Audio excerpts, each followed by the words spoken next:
Welcome back.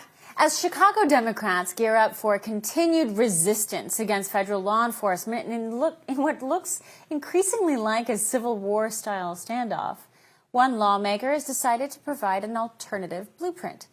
Here is that discussion we've had earlier. Well, as we've been covering, federal ICE agents from Homeland Security investigations were attacked in Chicago's Brighton Park when a car rammed their vehicle during an operation. A crowd then surrounded their unit until additional federal agents arrived.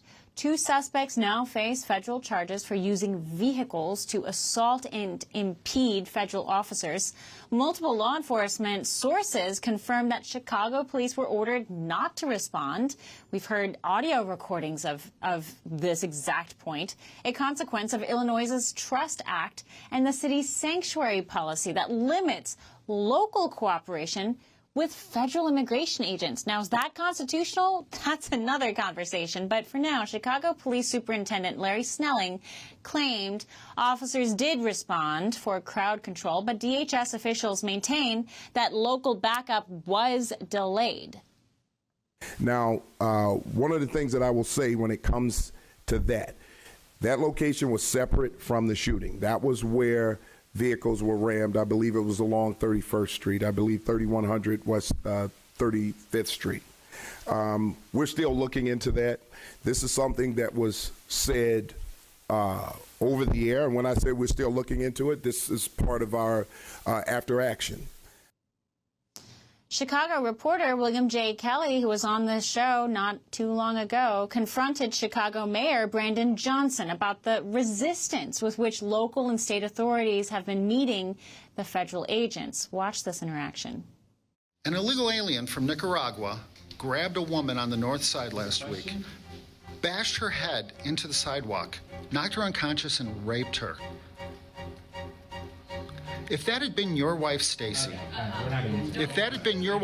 would you want ICE to deport her, to deport that illegal alien? Yes or no? Answer the question as a man, not as mayor, but as a man. Would you want ICE to deport that rapist? No? Okay. That's the answer. As you saw in that interaction, no response. And this seems to be a pattern in just about every category of Chicago's response to what's going on right now. That incident is now the blueprint behind a new bill in Ohio. House Bill 26, introduced by Ohio State Representative Josh Williams. The bill would require all Ohio law enforcement agencies to cooperate with ICE or lose state funding.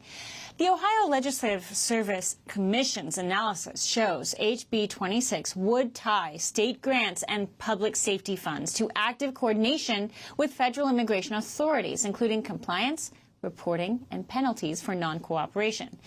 Now, the ACLU of Ohio and partner groups have condemned the bill, warning it could erode trust between local police and immigrant communities.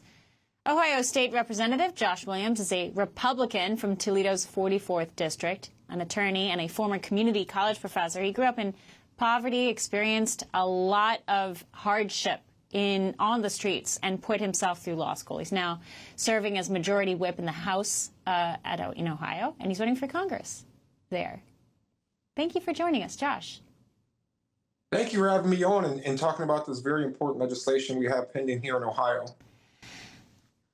Well, thank you for promoting it and pushing it. The question I have for you foremost is, how is this, I guess this is a direct response to states that are actively pushing sanctuary city policies, which I know there's a healthy debate about whether they're even constitutional for local officials to be pitting themselves up and obstructing the efforts of federal law enforcement officials. So how is that in and of itself not illegal?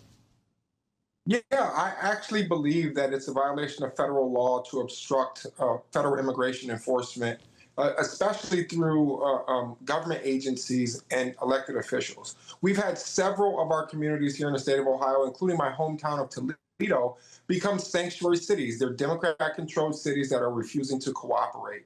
And unfortunately, here in Ohio, we have home rule authority in our Constitution, giving them the right to make these decisions. So we came up with a creative piece of legislation that simply defunds sanctuary cities in the state of Ohio and even defunds sanctuary police departments that are refusing to cooperate. For all our viewers asking where One America News is heading in the future, we would like to introduce you to OAN Live. OAN Live is the best way to stay up to date on all of the hard-hitting, straight-shooting, national and international headlines. And the best part is, OAN Live is only $4.99 per month. All the credible, honest, unbiased reporting One America News offers at a fraction of the cost of cable. Just go to OANN.com to easily sign up for OAN Live and stay informed.